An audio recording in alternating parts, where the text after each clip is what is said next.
बढ़ते आगे जहां बेगूसराय जिले की मटिहानी विधानसभा के जेडीयू के मौजूदा विधायक राजकुमार सिंह ने हमारी सहयोगी अपराजिता से खास बातचीत की। इस दौरान उन्होंने कहा कि मुख्यमंत्री नीतीश कुमार असली विकास पुरुष है। उन्होंने बताया कि वो भी नीतीश जी के नक्शे कदम पर चलते हुए विकास के कामों पर जोर दे रही है। उन्होंने और क्या कुछ कहा, आइए आपको सुनाते हैं। आपसे ये जानना चाहूंगी राजकुमार जी कि जितने भी विधायक जीत के आते हैं, वो लोग कहते हैं, जब हम लोगों के बीच में जाते हैं, कि वो बहुत बड़े बड़े वादे कर लेते हैं। आपने अपने क्षेत्र में अभी तक इन 5 सालों में ऐसी कौन से काम को सबसे ज़्यादा प्राथमिकता दी है जिससे लोग आपसे फिर से जुड़े? देखिए, हमारा क्षेत्र हर क्षेत्र में पिछड़ा हुआ क्षेत्र रह गया, चाहे शिक्षा हो, स्वास्थ्य हो, सड़क हो, इन सारे क्षेत्रों में कोई कार्य नहीं हुआ। और दरअसल हमारे क्षेत्र में जो विधायकी का मायने ही डिफरेंट रह गया 15 सालों तक उसको विकास से कोई सरोकार रखा नहीं गया। सस्ती लोकप्रियता, नारियल कंबल की राजनीति, इन चीज़ों में सिर्फ लोगों ने अपना समय गँवाया और उसको आवरण बनाया। मैं नहीं कहता हूँ कि लोगों की सेवा करना, समय-समय पर उनको त्योहारों पे कोई उपहार देना कोई गलत बात है।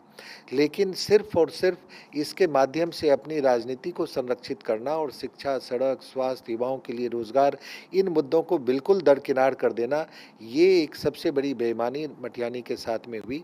मटिहानी के लोगों ने 2020 में इसको समझा और उससे बाहर निकलने का प्रयास किया। उन्होंने मुझ पे उम्मीद जताई, मुझ पे भरोसा किया और मैं आपको इतना ज़रूर बता सकता हूँ कि विगत 5 सालों में 20 से 25 के बीच में हम लोगों ने पूरी ईमानदारी के साथ इन तमाम क्षेत्रों में कार्य करने का प्रयास किया है, चाहे सड़कें हों, स्वास्थ्य सेवाएँ हों, शिक्षा का क्षेत्र हो, हर क्षेत्र में हमने काम किया है और आज चीज़ें आपको विज़िबल धरातल पे दिखेंगी आगे बढ़ रहा है। आपने अभी अगर ज़िक्र किया मटिहानी का कि सारे क्षेत्र में काम हुआ है, तो आपसे मैं ये जानना चाहूँगी कि जब भी बात होती है, बाढ़ प्रभावित क्षेत्र आपका माना जाता है, तो बाढ़ प्रभावित क्षेत्र होने के नाते जो क्षतिपूर्ति होती है लोगों को, जो योजनाएँ दी जाती हैं सरकार की तरफ से, क्या उसका सीधा लाभ मटिहानी की जनता को पहुँच रहा है? और बाढ़ में लोग अपना कैसे जीवन यापन करते हैं, उसके लिए आपकी क्या रणनीति है? देखिए, बाढ़ की एक त्रासदी जो है हमारी मटिहानी के लिए बहुत है ही वो सालों साल गंगा के किनारे के लोगों को ये त्रासदी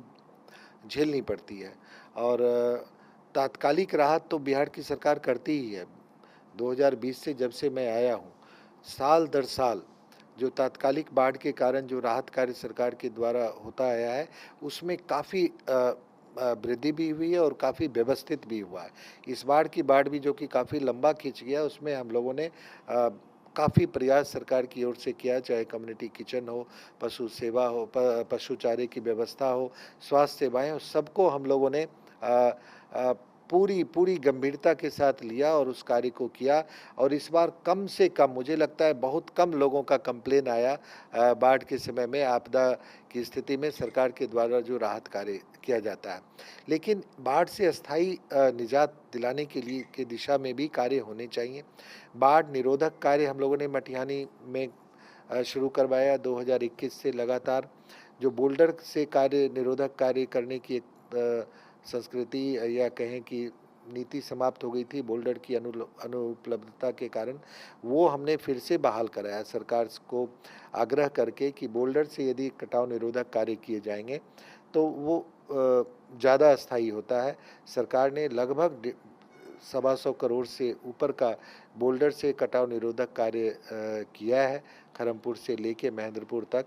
और अस्थायी निजात कैसे मिल पाए, इसके लिए 2021 की बाढ़ में स्वयं मुख्यमंत्री जी खरमपुर में आए थे और वो सबसे बड़ी बाढ़ थी और वहीं से एक हम लोगों ने प्रस्ताव दिया था कि एक यदि रिंग बांध का निर्माण हो जाए तो न सिर्फ मटिहानी के कुछ ग्रामीण पंचायतों को बल्कि नगर निगम का भी कई वार्ड है जो बाढ़ से प्रभावित होता है, वार्ड नंबर 4 है, 5 है, 6 है, और भी वार्ड्स हैं, तो उनको भी अस्थायी निदान मिल जाएगा। मुख्यमंत्री जी ने इसको काफ़ी गंभीरता से लिया और तुरंत इस पे निर्देश हुआ विभाग को और विभाग इस पे काफ़ी कार्य कर रहा है। सर्वेस के कार्य चल रहे हैं, पुणे बेस्ड कंपनी को सर्वे दिया गया है करने के लिए, क्योंकि जब गंगा के बैंक पे कोई एम्बैंकमेंट बनाया जाता है तो उसके लिए काफ़ी प्रक्रिया होती है और उसका क्या असर होगा, उसका जियोपॉलिटिकल जो ज्योग्राफिकल क्या होगा, एक इकोलॉजिकल क्या इफ़ेक्ट होगा, इन सारी चीज़ों का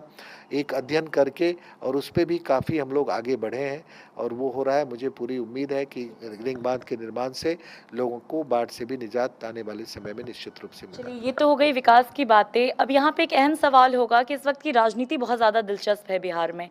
तो राजकुमार जी इस वक्त सबसे बड़ा अपना प्रतिद्वंदी किसको मान रहे हैं यहाँ पर? नहीं, मेरा यहाँ पे कोई नहीं। हमारी लड़ाई जो है वो विकास बनाम विनाश की लड़ाई है मटिहानी में।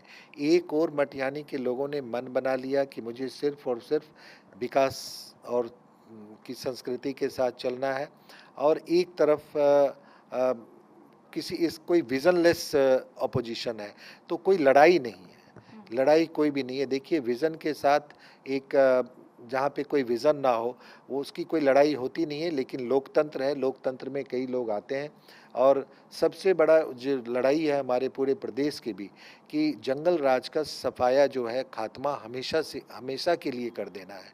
उस प्रवृत्ति से उस जिसको बिहार ने झेला 15 सालों तक, उधर लोग जाने की सोच भी नहीं सकते हैं। कितना भी छलावा दे दे लोग, कितना भी भ्रम की स्थिति पैदा करें, लोगों ने मन बना लिया है कि हमें बिहार को जिसने विकास की एक नई रफ्तार दी है उस रफ्तार के साथ में रहना है।